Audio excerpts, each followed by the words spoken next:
ප්‍රසිද්ධ ඕස්ට්‍රියානු සමාගමක් තියෙනවා සොරොස්කි. මම ඉතින් කාන්තාවකට දෙනෙක් නම් මේක දන්නව නම.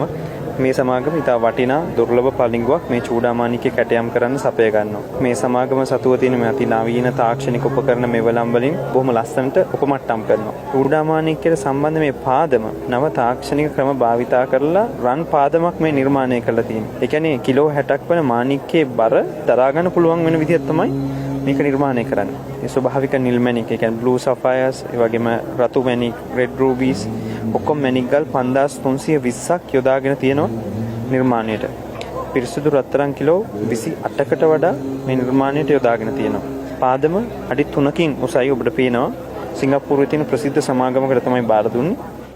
මහසෑයෙන් බුදුරැස් විහිදේ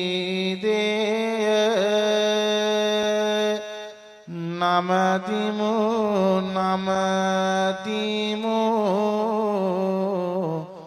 රම්මැලි සෑය